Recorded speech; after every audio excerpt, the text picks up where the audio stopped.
We welcome you to a very special Kings of the North. Doug Lesmerises and Bill Landis here to talk about the suspension of Jim Harbaugh and the Big Ten acting on the Michigan cheating scandal. No more allegations. The Big Ten said that Michigan cheated. Bill Landis, we will run through everything we have. We're a little bit on the fly here. This just came out. I was reading through not just the press release from the Big Ten, but the letter they sent to Michigan. And I think in the end, Bill, my interpretation of this right now is that the Big Ten, I think, checked a lot of needed boxes with this action.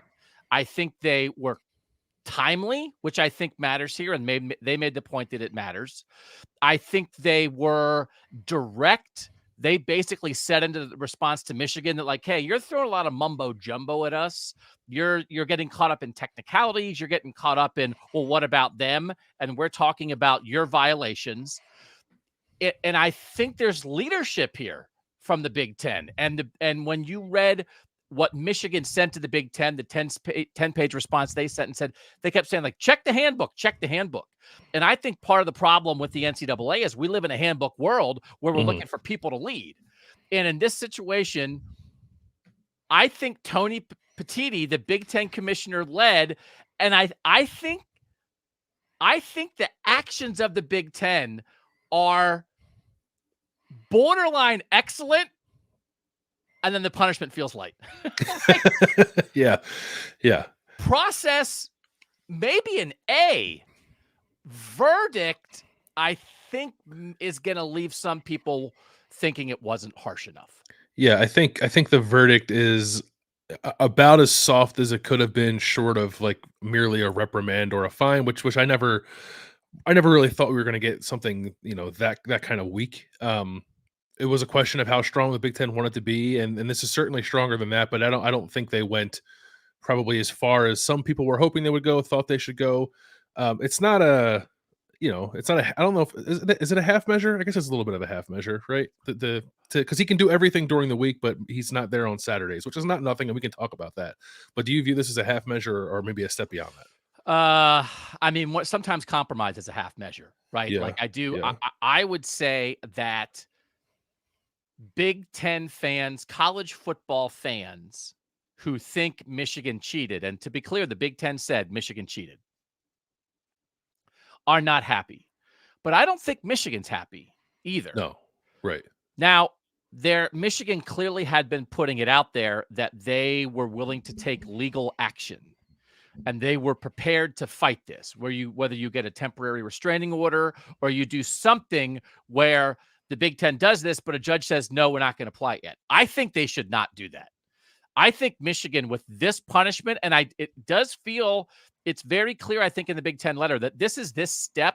The NCAA is still investigating. This is not the end. This is not like, well, that's it. Well, Harbaugh can't be on the sideline for 3 games and they're done. This is what they're doing for now. But I think Michigan should take this, because I do think for right now, it could have been worse, even with the right now. For instance, so it's a 3-game suspension for Jim Harbaugh. It's through the end of the regular season, but it's just on Saturdays. So he can coach, he can do everything during the week, which is when the actual coaching happens. For instance, we're just looking for comparisons. When Urban Meyer was suspended by Ohio State over the Zach Smith situation to start 2018, Urban Meyer was also suspended for 3 games, 3 Saturdays. But he also missed a week of practice. The first game suspension for Urban Meyer, the opener, was everything. He couldn't be around at all. So that was more severe than this. I think Michigan should take this and run. Yeah, if this is all they believe the Big Ten is going to do, then I agree with you. But I some of the wording makes me think that this is like the first step. I don't think it's the end at all. But yeah. But if you're Michigan, so Jim Harbaugh is going to miss 2 gigantic games against Penn State and Ohio State on the sideline. But if you get a temporary restraining order or some kind of injunction, which I think would only hold things up for 2 weeks, now you're getting into a situation. Well, what if he? Now, instead of missing Penn State, Maryland, and Ohio State, now he's going to miss Ohio State, the Big Ten championship game, and a playoff game. Right. You know what I mean? Like if I don't think they would like get this overturned. They maybe could get it delayed, because again, have we read every word of the Big Ten statement, of the Big Ten like comprehensive argument? No. but they're not messing around. Like, they're pretty strong on it. I don't think Michigan can get this overturned. I think the Big Ten's standing on solid ground. I think all they could do is get it delayed, but I don't think that's good for them for it to be delayed. No, I don't think it would be either. Because then I guess you also, with the benefit of time, the Big Ten, I guess, could come to a different resolution and say, like, you know what? We don't think he can coach the week of the leading up to the Penn State game either. You know what I mean? Like I think things could change to Michigan's detriment if it wanted to do that. So I think you're right. I don't. They'll posture, I'm sure, like actually fight it. I'm less convinced that that's going to happen now. I think everything was kind of on the table, although a lot of it felt like bluster to me too. Like in the last 48 hours of Michigan trying to flip things on other teams and saying, "What about this?" and deflect the attention away from them a little bit. I am really glad that the Big Ten addressed that in a pretty direct way, by the way, with some pretty strong language in the letter that it sent Michigan. So I think you're right. I think that if you're Michigan, you don't like it, but I think you take it. But if you're the rest of the Big Ten, you're probably left wanting a little more. So, and I think there's just really important points here that we're dealing with in real time, and we appreciate everybody joining us here on Kings of the North. This is a suspension of Jim Harbaugh, but it's not for what Jim Harbaugh did. This is the Big Ten trying to find a way to even the playing field, to say that Michigan cheated. That gave a competitive advantage to Michigan. As a result, we are looking to give a commensurate competitive disadvantage to Michigan. And the way they are doing that is by suspending the head coach for 3 Saturdays. They said there's not evidence that Jim Harbaugh knew. This is not a Jim Harbaugh punishment. Right. This is a program punishment that is reflected in suspending the head coach. So that the Big Ten very clearly, just everybody should read it. It's good reading, man. The Big Ten was very clear that they wanted to do it this year because the cheating was this year, right? And in past years. They didn't want to wait. I think that is great by the Big Ten. And that Michigan was trying to make its defense on it's too fast, it's too fast, it's too fast. Everything in college sports is too slow. I think that they are penalizing Michigan right now because it happened right now is very appropriate. If the goal is balancing out competitive advantage and disadvantage, with as strong as the Big Ten was on the way Michigan stole signs was a competitive advantage, I don't think this balances it out. I think they had the right idea, but if they're trying to figure out, well, what's fair? Mm-hmm. That's where I think it's a little short. Now, if you said Jim Harbaugh, he's on the plane to Penn State right now. When they touch down, he's got to fly back to Ann Arbor, and he has to lock himself in his basement and play Mario Kart until the Big Ten championship game if they make it. He can't talk to anybody. Then you're talking about like competitive disadvantage. He's not around at all. You're a rudderless program without your boss. I'm a little curious why they didn't do that. Are you curious why the Big Ten didn't go that far? Because I think if that's what it was, I think that is maybe boom, nailed it. I think they didn't go that far because of what they said in their letter, that they don't have any evidence to directly tie this to Jim Harbaugh. But they're very comfortable suspending Harbaugh as a program measure. Yeah. So like what's the best way? So do you think this is enough of a penalty for the program with the belief that the Big Ten has that the cheating was a competitive advantage? Do you think this balances it out enough? No, probably not. So then what would be a better way to give Michigan more of a disadvantage in games this year that they could have done, do you think? To remove Harbaugh from the equation entirely, to not allow him to be part of the game prep throughout the week, to do everything other than coach for the 3.5 hours on Saturday. But you think the reason they didn't, which I agree with, so we agree on that, but you think the reason they didn't do that is because Harbaugh's not tied to it? Because I think they've made the point, we're not talking about whether the head coach is tied to it. We're talking about trying to find a reasonable, punitive, fair, balancing way to give Michigan a disadvantage that matches its advantage. And why would they be scared away from that just because there's no proof of Harbaugh being directly involved? I don't know. I'm not saying whether or not they should, but I guess I could see if the thought process was, well, if we're cutting off communication between coach and team entirely, then that feels almost purely punitive toward the coach. Like I don't know. I think I don't disagree with what you're saying. I think you're right, and I feel the same way about it.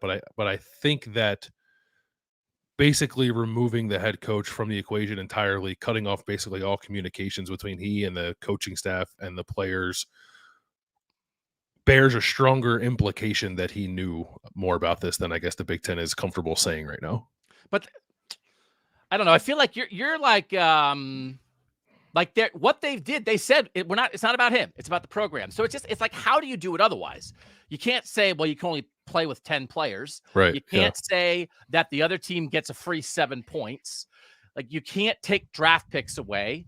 I mean, they could penalize them from a recruiting standpoint, but then we get into like, well, now you're penalizing innocent high school players who don't get a scholarship to go to Michigan. So how do you penalize them in a meaningful way on game day?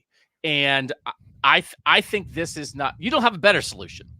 Like what? Like, I mean, I guess a step beyond would be suspending Jim Harbaugh and the coordinators on Saturdays. That could have been that. Like, that could do it. That could do it. Now you're down your 3 biggest leaders and people, because that's like a direct thing. It's like, if you gained a schematic advantage through cheating. Now it's like, how? What do you mean? We're going to play a game with no head coach and no coordinators? It's like, yeah, kind of hard, huh? Yeah, and also too, there's enough, like, whatever. I don't believe that any of the coaches have plausible deniability, but even if you want to give them that benefit, there's enough video of Connor Stallions being in the ears of Sharon Moore and Jesse Minter that you could justifiably say that, you know, he had a hand in their success on game days. So you could punish them as well as part of this. So I do think in the end, it really is much more about the program to me. And again, that's not players. That's the team's efforts on to win a game, your chances of winning or losing a game. And so I think the Big Ten did a good job. Like, it's not personal. It's not about this coach knew, this coach did it. And even the Michigan was complaining or maybe just stating in its letter that, like, hey, they haven't even interviewed us yet. They haven't even interviewed any of the coaches. But, like, well, we don't need to interview the coaches because we're not asking about who knew what and when. We're saying this guy did this, broke the rules with how he gathered signs, and that's an edge. That's it. So I think that is right. I think they're like halfway there. I think this penalty is 50% of what it should be. And otherwise, I think the Big Ten handled itself well. I think this might be the new world. This is the new, do this. Tony Petitti stepped up and said, I'm doing it. Where someone talked, like the Michigan letter talked about, like, gutting the handbook. It's like, yeah, gut the handbook. Do we want to live in a world where a multi-gazillion dollar business is ruled by a handbook? It's not, you know, the Michigan School for Fine Young Men, where it's like, well, did they not tie their tie knot appropriately? Did they wear the wrong colored socks? Let's check the student guidebook. No, it's a business with leadership and people in charge. So I hope this is the new world. And again, it doesn't mean that it's the end, but it means we're not going to drag our feet, and we're not going to get caught up in technicalities, and we're not going to get caught up in, well, what about them? I'll tell you what, if the Big Ten finds that whatever Ohio State or Purdue or Rutgers or anybody else did is against the Big Ten rules and violates the sportsmanship conduct policy, they should be punished too, as quickly as possible, if that's what they find. Now, Michigan's a little bit ahead on the track, right? The Michigan stuff came out first, but investigate that. Absolutely. It's not preferential treatment, but I think that this idea, I'm almost proud of college sport. For the first time. Yeah. Isn't this moderately functional? This moderately functional process that got us to a decision when it still matters, even if you don't love the final decision. So it's been 3 weeks since this stuff first came out, right? People think stuff takes like forever. It's like, well, you know, everything takes 6 years. No, it doesn't. Spygate with the Patriots, it was 3 days from like when it first came out to punishment. The Deflategate was 4 months. The Astros thing was 2 months. This was 3 weeks. You don't have to take a year to figure this stuff out. And the other thing is, and I don't have the definitive answer to this. It's not jail. Is anyone in jail?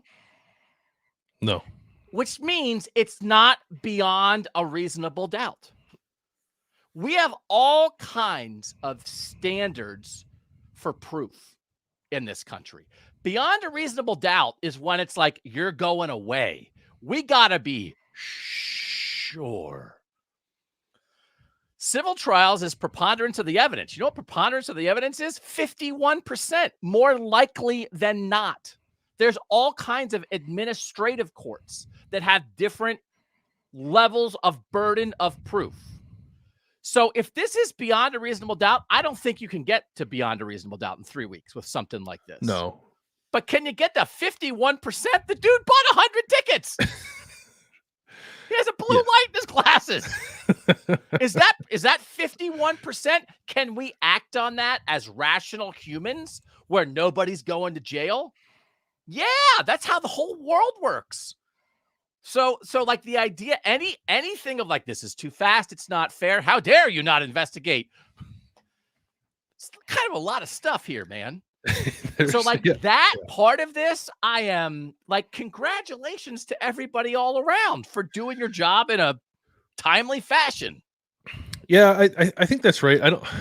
I did like that the Big Ten and its in the documentation that it released along with its statement had a little bit of a timeline of events that goes back to October 19th of the Big Ten becoming aware of, and there's like bullet points here. I won't read them all, but it's basically like a paper trail of this entire in-person scouting endeavor, including games and opponents and color-coded stuff and the names of people who are assigned to locations and monetary amounts associated with certain games.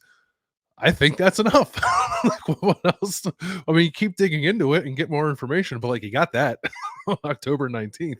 That to me feels like it would satisfy the 51% that you're talking about. And then there was more on top of that came out from further conversations with the NCAA and stuff like later in October and stuff in early November. So like, I actually think I agree with everything you said about the process.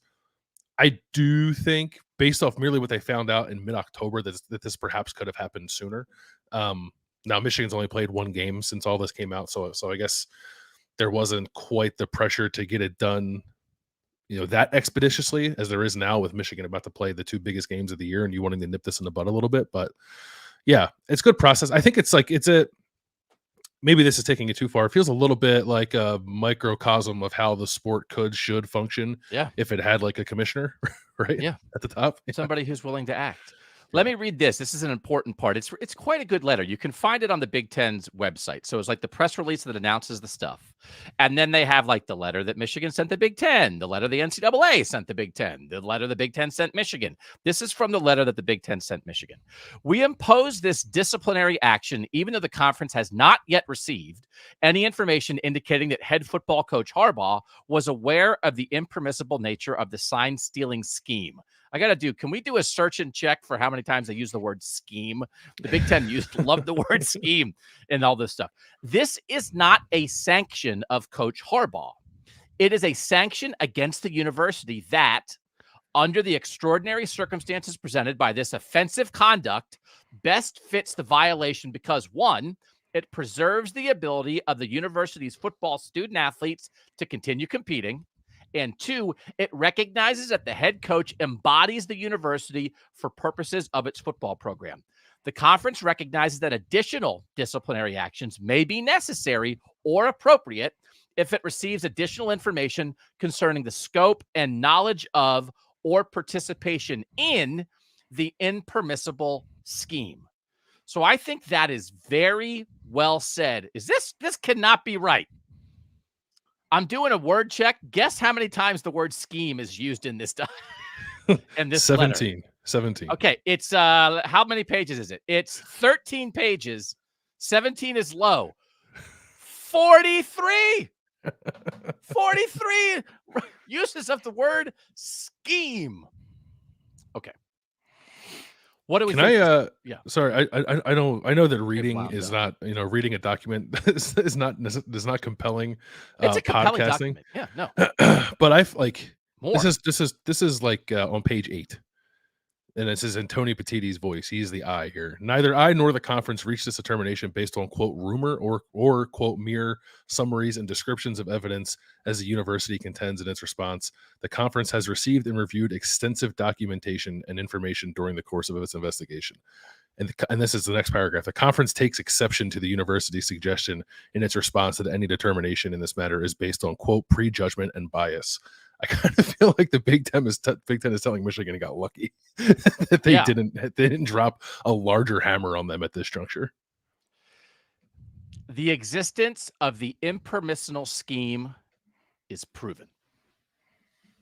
Another sentence. That's a high up sentence. Go read it all. I think we should all go read it all. We're not going to read it all right here. What does this do for Michigan? So that was like a whole big thing. It was like plane watch. Is he going to get on the plane? So Michigan, I think, left at 1 p.m. to fly to State College. All the reports were that like they're up in the air. Harbaugh's there. They're kind of waiting to hear. This gets released, I guess, while he's in the air. So I don't know if he'll stay in. Like, it's hard to get hotels in State College. They might be in Altoona.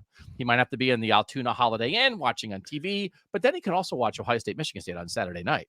And then he's not going to be at the games against Maryland and Ohio State. The Ohio State thing is absolutely like, let's talk generally about the idea of Jim Harbaugh missing 3 games. We have talked about, we did a preview on Kings of the North for the Ohio State-Michigan game. We ranked teams. I had Michigan number 1 in my playoff rankings, predicting them at the end of the year. I've described them as a machine. They are in the top 3 in success rate on both sides of the ball. Overall, they are as efficiently dominant as any team in the 10-year playoff era. Can they still be that if Jim Harbaugh is not on the sideline for the next 3 games? 2 of those games against very good opponents. Before we discuss that, do you want to? Michigan put out a statement. Basically, there. So, there's a lot in there. I'm just reading kind of the second half. Is the statement more like okay or no? The statement is Commissioner Petitti's hasty action today suggests that this is more about reacting to pressure from other conference members than a desire to apply the rules fairly and impartially. By taking this action at this hour, the commissioner is personally inserting himself onto the sidelines and altering the level playing field that he is claiming to preserve, and doing so on Veterans Day, a court holiday, to try to thwart the university from seeking immediate judicial relief is hardly a profile in impartiality. To ensure fairness in this process, we intend to seek a court order together with Coach Harbaugh, preventing this disciplinary action from taking effect.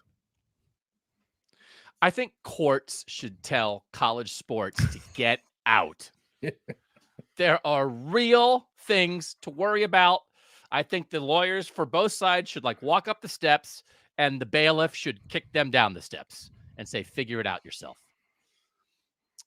So, see, that's a thing about college. Like, everyone's so unaccustomed to an actual individual acting, not a menagerie of 26 different NCAA lawyers, not a years-long investigation, not a handbook, not a guidebook, that the idea that a human acted is disconcerting, as opposed to a world where Roger Goodell acts, okay, the NFL thinks, well, that's why he's here. He's here to act on this stuff. Rob Manfred acts as the Major League Baseball commissioner on the Astros. That's why he's there. We don't have that in college sports. We need to get there. So, get used to, fingers crossed, get used to getting mad at humans and not guidebooks. So, all right, so Michigan's not going to take it sitting down. Again, I don't know what. I feel like it's fairly minimal.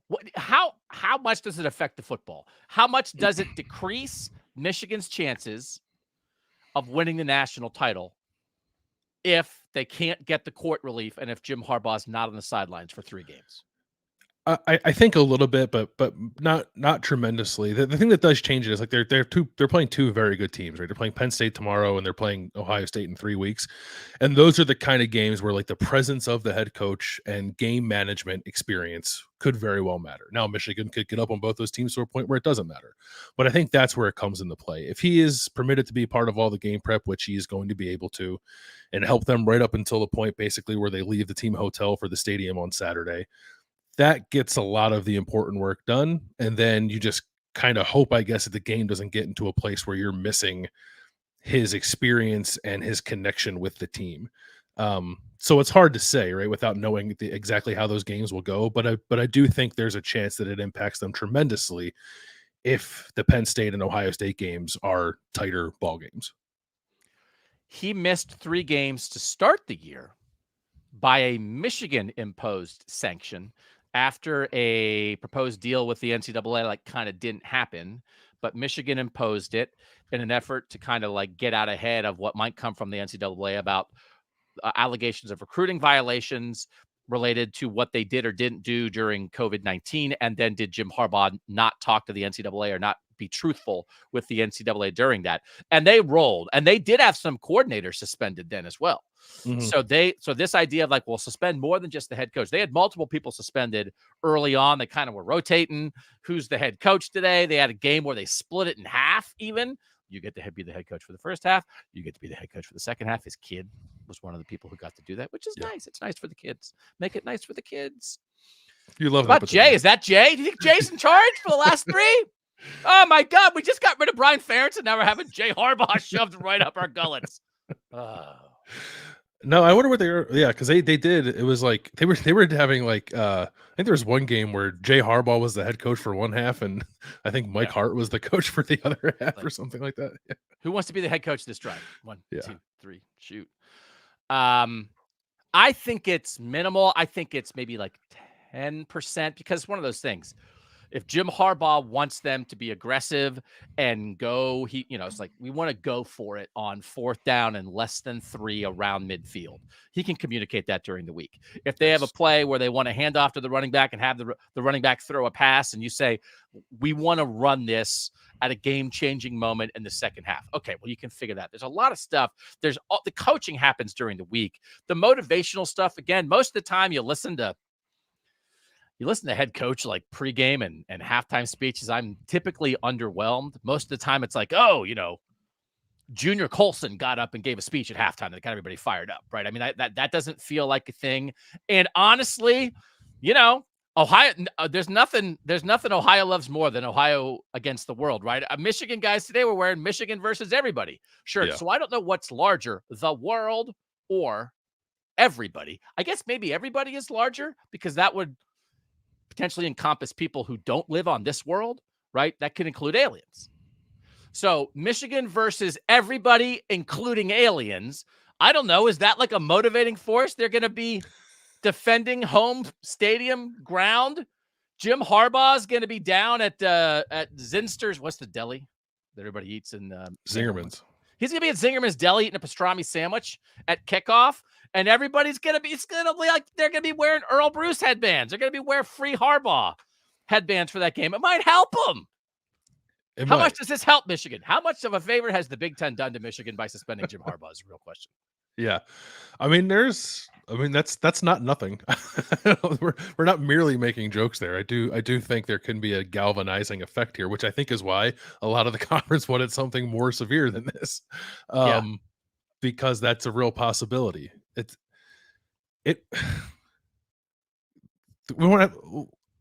Michigan's a very good football team. They are. They're quite good. Like, they can signs or no signs. They're quite good. No signs or no signs. They're very good. I don't know. Like, this could be potentially quite bad for Ryan Day. No, if that game happens and they lose.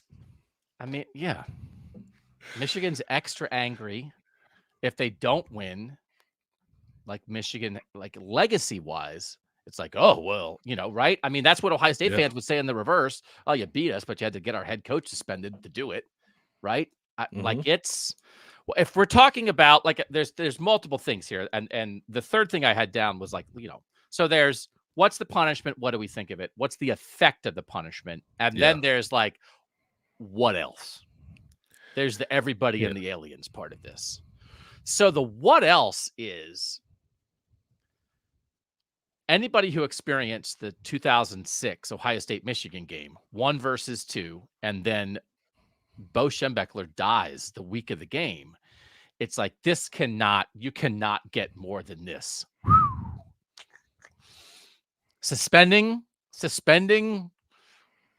Bo's prodigal son after he's won 2 in a row against Ohio State, like we're approaching it, man. And if Georgia loses, this will if Ohio State and Michigan win the next 2 weeks and Georgia loses, this will be 1-2. I don't think it has a chance to be 1-2 if Georgia doesn't lose. Yeah, I agree. I think you're right. If Because Michigan, Georgia's gonna have a top 10 win this Yeah. week and like a top 15 win next week. Yeah.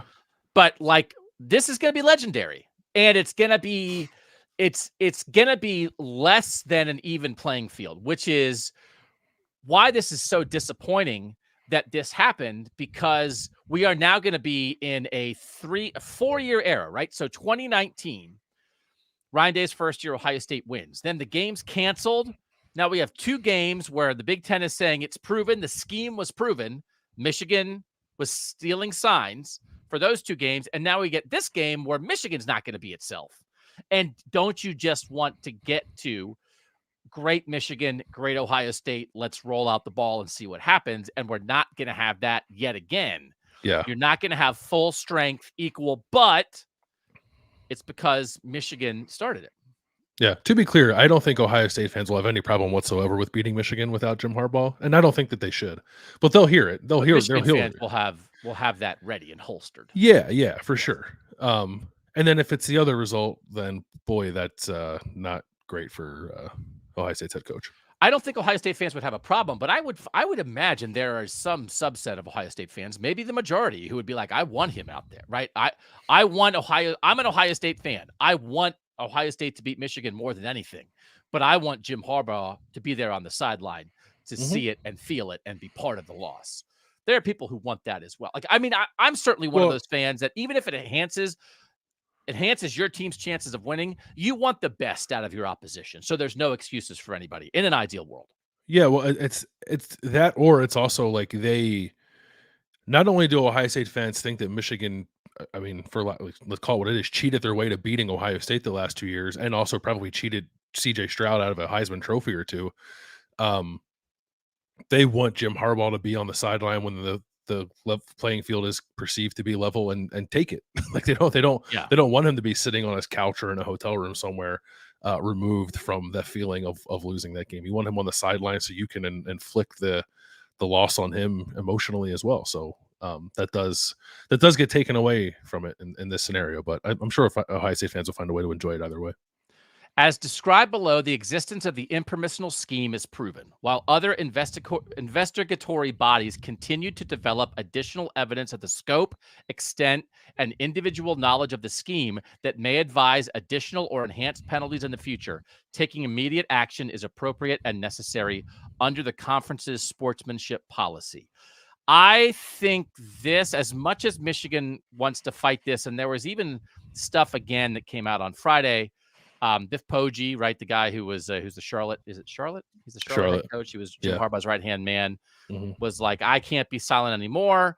You know, Jim Harbaugh didn't know anything, and then ended it with like, get better teams or whatever. You know, like kind of took a shot of like quit complaining about this stuff and get better teams. Like that argument just is, it's not going to hold muster historically. Right. And the idea, I think the argument put forth of because other coaches are mad is not a good enough reason to act on Michigan. I think that doesn't hold muster, because if the reason that they're mad is because of a comprehensive and wide-ranging multi-year cheating scandal, well, it's not about the mad, it's about the cheating.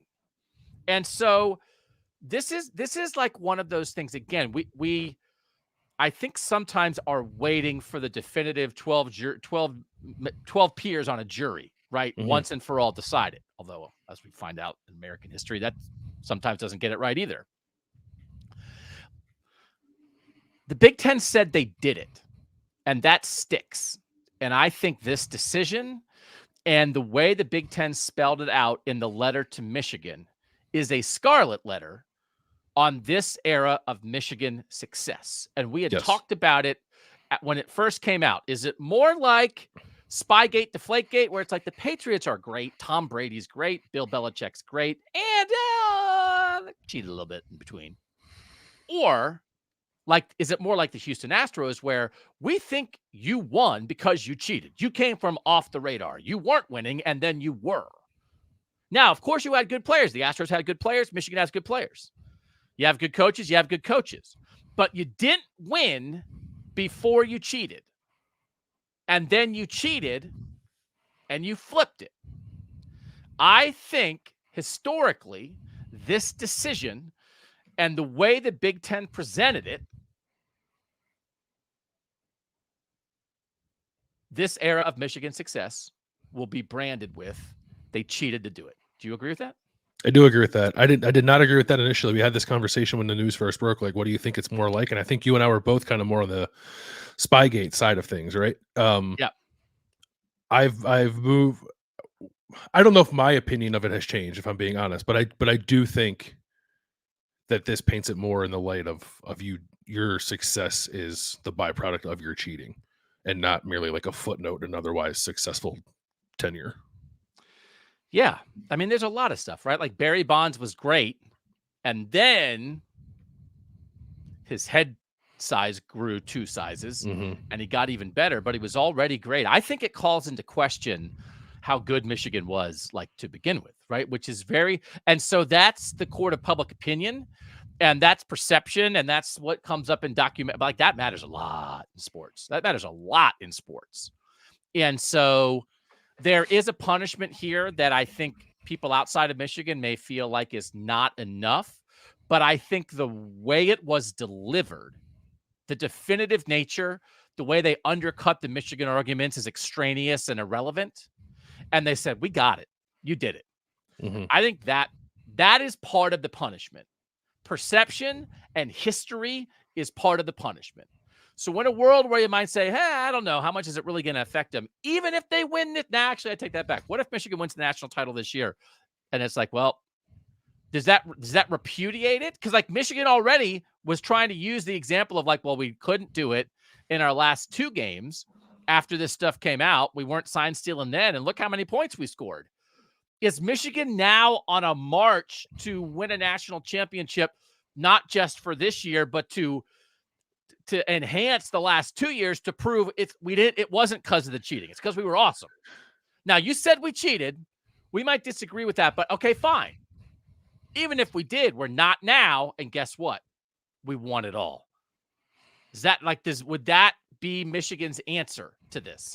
Yeah, I mean, an answer, yeah. I mean, not one that everyone would want to hear. Certainly something I think that they could fall back on and probably feel comfortable with. The sport at large has probably already made up his mind, regardless of what happens. At least a large chunk of it. But yeah, that would pull, I guess, some of the momentum back in Michigan's favor, or allow them to own a little bit more of the story of what this tenure of Michigan football has been. It doesn't mean they didn't cheat if they win the national championship, but it would affect the historic discussion of, did they win primarily because they cheated? So this really enhances this. I would still think right now, as we sit here, this does not drastically change my opinion of Michigan Penn State on Saturday, especially because it's so late in the week. It's like, will the players be distracted? I think the Michigan players will actually probably be more angry than distracted. It probably ups the chances of Michigan playing a great game. How does it affect Michigan, Ohio State?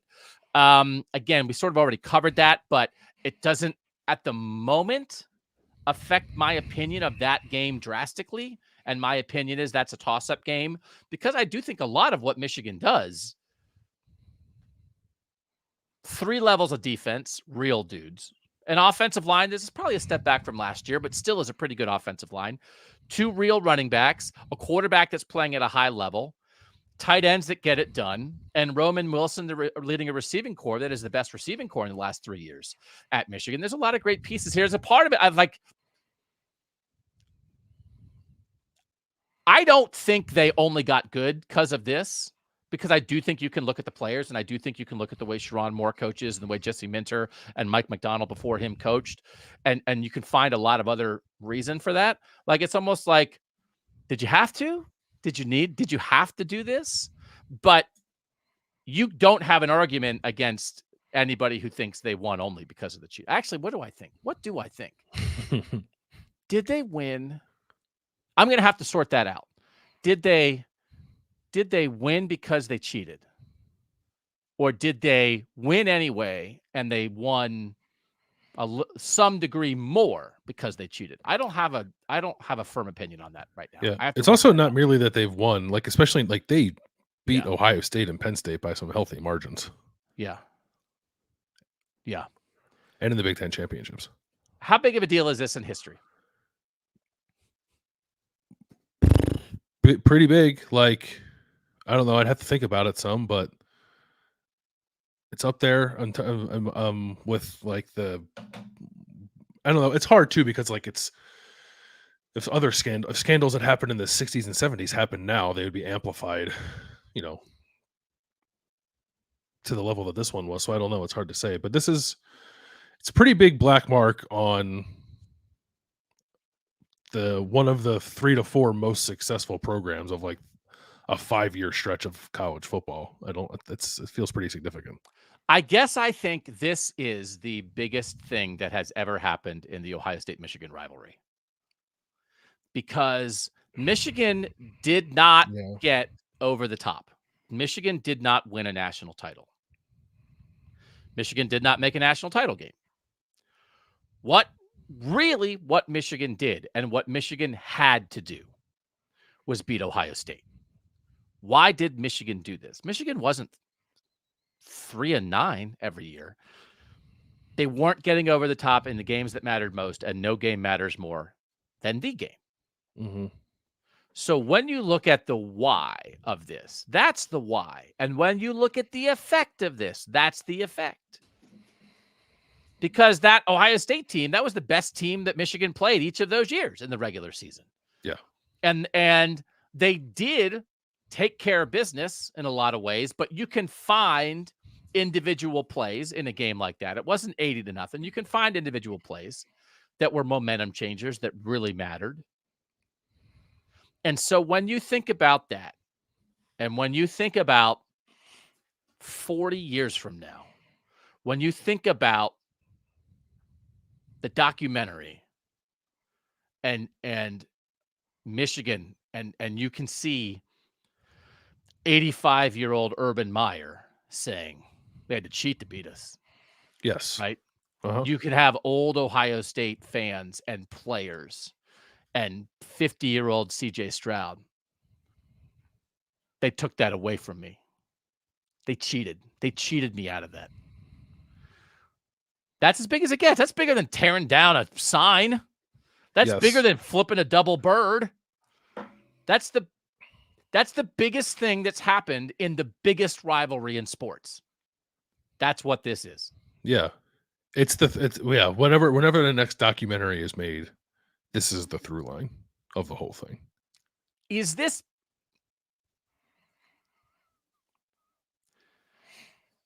just happened? We're like reacting on the fly. And, they were point shaving in the 40s, like in the NCAA tournament and stuff. Like there's been horrendous. It's not the Black Sox scandal. Will one day, will Jim Harbaugh be walking out of a cornfield and asking to be led to play a football game? He wants to be Skins. Comes. I'm all-time quarterback. Is it the biggest cheating scandal in the last 50 years of American sport? Is it bigger than Deflategate and Spygate? Is it bigger than the Astros? I guess the Astros won a championship. The Astros won a championship. And then everybody hated the Astros. But this feels more personal to me because they did it to beat. It's because of Ohio State. Like if the Ohio State Michigan game had been 5-5 the previous 10 years, I don't know if this happens. I don't know if Connor Stallions is as fired up. Yeah. I'm here to sell vacuum cleaners and steal signals, and nobody's buying my vacuum cleaners. Out of vacuum cleaners. So I do think, somebody had asked, it's been brought up, Greg Doyle in the Indianapolis Star asked, should this affect the voting for J.J. McCarthy's Heisman chances? That's like an interesting conversation because it permeates everything. It permeates everything. And can I ask you a question about that? Yeah. So you vote. right? Well, You vote. no, it's not. I vote. Sorry, it's not. I do vote. It's not. It's less about the Heisman. It's more about the CFP. The college football playoff just kind of passed the buck when asked about it. They're not a Yeah, governing body. The NCAA is. Now the Big Ten has said this happened and yeah, that they believe it gave Michigan enough of a competitive advantage that they're not letting their head coach for the next 3 Saturdays. right. Do you think that will make the CFP rethink their stance? So there's what they officially say, and there's what happens in the recesses of the minds of the 13 people who make the decision. If Michigan is the undefeated Big Ten champ, like, right? I think because of their schedule, they were already going to have a harder path to being a one-loss non-champ to get in than Mhm. Ohio State, because Ohio State had a better schedule than the way Ohio State did it last year. I think they lose every benefit of the doubt, right? But if they're 13-0, Big Ten champ, there is no doubt. Now, would they maybe be the 2 seed instead of the 1 seed or something? But so I think people would let it seep in. And I think they'd be like, over in the Coke House, they'd be like, oh, those cheaters, I can't bring myself to do it. But like by the bylaws, Boo Corrigan's going to get on ESPN and be like, it did not factor into our thinking. And then like 6 people in the corner like factored into mine. But it's such a small, it's kind of like they're either going to win their way in or they're not, right? But you don't think, but there's no world where you think even if they are 13-0 win the Big Ten, where the CFP says like, no, the Big Ten said they cheated, so we have to think they cheated, and they're not eligible to play in our playoff. I don't think the playoff is established enough to do that. Okay, I think they rely on the conferences and the NCAA to do this kind of thing. but So they did. no, but the Big Ten didn't suspend Michigan from the championship game, from the Big Ten championship game. Yeah, that's fair. Yeah, Like they didn't suspend them from any games. yeah, So they've applied their punishment. And I think I'm 1,000% sure the college football playoff will say if a team is playing, it's eligible, right? Or whatever. It's not yeah. suspended. It's not an NCAA sanction. So they're eligible. And that's it. It's not our decision to make. Now, will we get to a point down the road where the college football playoff is actually the power in college football and the governing body that matters? And the thing that you don't want to do is have the playoffs say you're not eligible this year. You cheated. Yeah, I think we could get there. We're not there now, though. And Yeah. so in a leadership vacuum, right, we're in a world where, well, who's in charge? Is it the conference? Is it the playoff? Is it the NCAA? We know it's not the NCAA. They're slow and rudderless. The playoff is not established enough to do it. So it had to be the conference. And the conference did it. But they didn't do it enough to, like, take them completely off the board. So nobody else would do that either. Yeah. Okay. Where do we want to get into, like, Michigan and the Big Ten? Do we want to save that and talk about like is Michigan going to go to the ACC because they're mad? Is that what you mean? yes, yeah. So, I mean, this is interesting because it does feel like 13 against 1, right? 14 if you include the commissioner and the other 13 teams. Yeah. Yeah. And it's going to be, it'd be funny. I was going to say it's going to be 17-1 starting next year. Unless like Oregon came in and was like, we're on Michigan's side. We think they got railroaded. That seems like something Dan Lanning is capable of. It's just like, man, I don't know what's wrong with you guys. Robin's racing, man. What are you doing here in the Big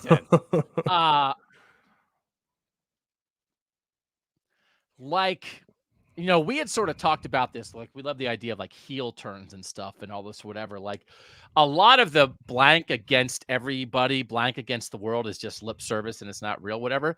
This could be real. If this is like Michigan is officially the outcast, the black sheep of the Big Ten,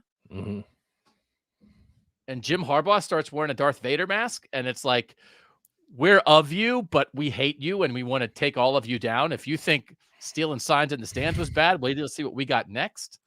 I mean, I think that's a fascinating thing, but I would imagine, and listen, I follow like a lot of smart people who are Michigan fans on Twitter who I bet are mad. I would imagine there are certainly Michigan people who will like never forgive the Big Ten. Yeah. You think Ward Manuel, who seems like a reasonable person, I think Ward Manuel might, but I don't think it would lead to action, because I think that'd be cutting off your nose to spite your face, to be like, that's it. Michigan's going independent. That's it. Michigan's going to play Boston College and Pitt and Syracuse every year. Like, I don't think there's an out for them other than to be like, we're going to vote no on everything from now on, just so that it's not unanimous. Yeah, and I think this is embarrassing for Michigan. Like I think the Big Ten didn't like publicly embarrass Michigan today. Not that Michigan didn't deserve it, but that's probably the biggest impact it had. Like if the Big Ten said like you're not competing for a championship, you're not eligible for the postseason, then I think maybe they'd be more of that sentiment of like, well then screw you, we're going somewhere else. But because it is merely just not letting Jim Harbaugh coach on Saturdays, at least for now, it probably stopped short of getting anywhere near that point of them truly considering severing ties and trying to go independent or somewhere else. Do you think this affects Jim Harbaugh's future as the head coach at Michigan or somewhere else? Um, I don't know. I Michigan stood by him like has stood by him pretty strongly. President, well, less so Ward Manuel, I guess, but the president probably more importantly, and the university community and certainly the program. So, um, I think he would jump at the first NFL job he was offered. But assuming that doesn't happen, then I think he's probably still there, unless the NCAA comes down with the hammer later, which is still very much on the table. Yeah. Short of that, I think he has longevity there, unless the Chicago Bears decide they want him. Hey, Mike, is there any comments here from the people joining us here on YouTube that we would like to sprinkle into the conversation at all? Yeah, guys, a lot of comments coming in. Really, I mean, you just kind of see a generic, mix of agree, disagree, with the punishment, arguing amongst themselves. I did think one of them, which you guys talked about too, is Greg brought up a good point. He said he really thought that Tony Patini should have really dropped the hammer and then just told them, hey, we know you're going to file a court motion. We'll see you in court, and maybe giving them, a more aggressive punishment, knowing that this was coming regardless, that they were going to try to make this a legal battle. So maybe he should have been a little bit more aggressive with the hammer and knowing that they will be going to court regardless. That would be difficult. Like a more aggressive hammer, like, which to me is, because even like suspending Jim Harbaugh from all activities instead of just on Saturdays is still within the same range. Like more aggressive to me means like you're banned from the Big Ten title game, right? How could we live in a world where they're banned from the Big Ten title game, except there's an injunction for it? So they might not be banned. They might be unbanned. They're right. I mean, that I think would actually, I understand the idea of wanting to act quickly. I think that's right. But you also don't want to make it worse for the league. You're creating uncertainty, even like in the COVID year when it was like you have to play so many games. Oh, wait, we're going to undo that rule so Ohio State can get in, then Indiana's mad. And it's like that uncertainty is not good for anybody, right?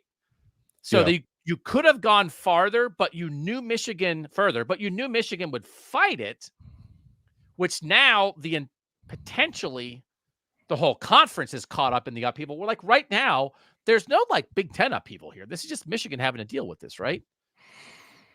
Right like right the now. Threat of the lawsuit. Do you think the threat of the lawsuit affected how Tony Patini handled it? The threat of the injunction? Yeah, I probably somewhat. Yeah, because he probably assumed he was going to get one either way, but the severity of his punishment would impact, I guess, the ferocity of Michigan's retaliation. So if Michigan's retaliation is merely that statement and seeking an injunction that may or may not happen, and you maybe could telegraph that by being a little softer with your play if you're Tony Patini, then yeah, I think that probably impacted it. Yeah. Mike, this is our producer, Mike Rostowski, by the way, who's going through the YouTube comments as we talk here. Mike, what else are people talking about? I'm actually almost curious too. You don't have to do this right now, but like, are there any Michigan people in here who are saying like, this is horrible or this is actually kind of reasonable? Yeah, I don't have a handle on what the Michigan side of things is right now. Yeah, anything you got, Mike? Go ahead. I think the comments are all over the place. I think you're seeing people that think it is, not enough of a punishment. I think you see people that think that people are sign stealing and cheating all the time, and people that say if this is the punishment you get for it, then why doesn't everybody do it? I think one of the other main comments that you're seeing from people is what you guys talked about earlier with the coordinators, maybe suspending the coordinators as well, to really give them a disadvantage as well, that, people now have to go into different roles more than just the head coach, like you guys talked about with Harbaugh still being there to prep during the week and implement the game plan. So if you would eliminate him and the coordinators, now you're really at a disadvantage. So Yeah, I think overall it's hit or miss. I think there's no middle ground. You know what I mean, in the comments right now with people, which is understandable on the internet. No way. Yeah, exactly. there's not a lot of nuance.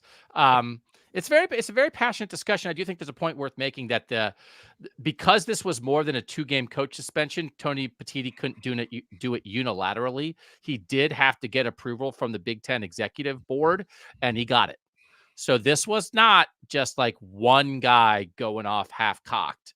This has support. And again, he's so new. He would not be able to do this without support of the presidents and the athletic directors in the Big Ten. But even beyond that, he got it officially. That to me, that felt to me probably, I'm speculating, but the delay, I guess you want to call it that, in this happening, at least relative to the timeline that was set like earlier in the day on Friday, I'd imagine that was a lot of back and forth with Tony Petitti and that executive board trying to figure out exactly what it should be beyond the unilateral decision he could have made, which would have been 2 games.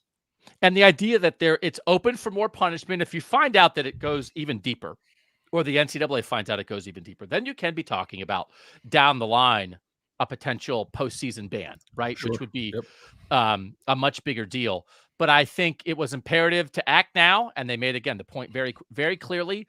The violations were now.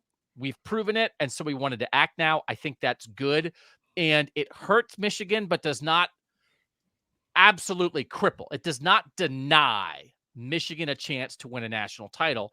And the idea that in 3 weeks, could you get to, they've got to be denied. No doubt about it. I understand that maybe you couldn't get there in 3 weeks, but I think then the result of everyone's point, well, then wait till next year. That's not the right answer either. So I think something now is much better than nothing now. And then you left open the possibility for more later if it's deserved. So, yeah, the Big Ten did that, and also too, there was reporting on Friday as well that the NCAA was looking at an expedited process for this too. I think because of the impact of the on-field product. Like if it were strictly an off-the-field transgression, I think maybe it would continue at the pace that NCAA investigations typically run at. But because there appears to be a fairly strong belief that this had a tangible impact on results on the field, I think everyone feels an impetus to act a little quicker than they would normally, which is why the Big Ten did this now and why I think we could hear something from the NCAA on a much shorter timeline than we're accustomed to. Very seldom does the NCAA come out of a situation where it's doling out penalties and you feel like the NCAA is stronger, right? You feel like the NCAA, hey, man, wow, really respect how the NCAA. Most of the time with the NCAA, it's like, finally, and it's stupid. I think the Big Ten comes out of this stronger. Yes? Stronger, you mean in terms of the punishment it doled out compared to what the NCAA will do? Is that what you mean? Just that, as this was happening and people thought to themselves, what is the Big Ten going to do? Right? Do you believe the Big Ten is going to act? Do you believe the Big Ten is going to be able to handle this in a timely manner? Any of that? The belief that people had in what the Big Ten would do and what the Big Ten did, I think the did exceeds the expectations that people had because we're used to incompetence, fumbling, and delay when it comes to college sports. Yes, I think that's right. Especially because of the public defense that Michigan was able to mount in the last 2 days. I think there was a growing expectation that the Big Ten was going to do either nothing or the bare minimum to appease, the other 13 schools in the conference. And while I'll hear an argument for them that they should have done a little more than what they did, this was, I think, a few steps beyond the bare minimum for sure. So I think I agree with that. Yeah. It's like if you F around, you're going to get publicly reprimanded. You might not exactly find out, but we're going to yell at you in writing. And we'll put in writing that you one day might find out. Yeah. And they used italics and they used scheme 43 times. That's not how this. Usually go. Scheme is not a kind word. No. So, but also Michigan still gets to play. The players get to play, and they can go try and do their thing. So, all right, like this is not over. But we needed to react to it in the moment. We certainly appreciate everybody who joined us here on Kings of the North for this discussion. This is where we want to get here, that we want to be a place where we can have interesting, intelligent, contextualized conversations about what matters the most in Northern football. And everybody in the country is talking about this right now. But I hope, and listen, Bill and I have both covered Ohio State for a long time. I would hope that people would understand and realize that if this was Ohio State doing this, we'd be saying the same things. Like, you can't, this is like, I'm kind of a rule follower. You can't be doing this stuff. So we want to contextualize and celebrate the best of Northern football, but we also want to hold Northern football to account by the standards of Northern football, which is what happened here, right? Like if Desmond Howard's saying this wouldn't happen in the SEC, who wants to live like that? I don't care what would happen in the SEC. This is the Big Ten. This is Northern football. So let's do it our way. Let's hold it to our standards. And if other people don't like it, that's fine. But we have a way that we approach this sport up here. And I think people appreciate that. And if you want to follow Southern college football, then follow it. Then don't listen to the show. But like, this isn't what they do in the SEC. Is nothing. That's nothing. That is the worst defense you could muster. Because if you're here, you don't want to be the SEC. You're not jealous of that. You're not striving for that. On the field, take them on head-to-head, beat them as much as possible, yes. But do you want to be that? If that's your defense, you've already lost. So we're Northern football. This is how we do it. When moments like this happen, we're going to talk about it, and we really appreciate you guys being here. Every Monday, we do Kings of the North, where we talk about all the stuff on the field that's happening with schools from Washington to Boston College and everybody in between, north of the Mason-Dixon line, and we would invite you to join us there. For now, thanks to Mike Yorostowski for helping us get this up. He's Bill Landis. I'm Doug Lesmerises, and that was a very special emergency Kings of the North.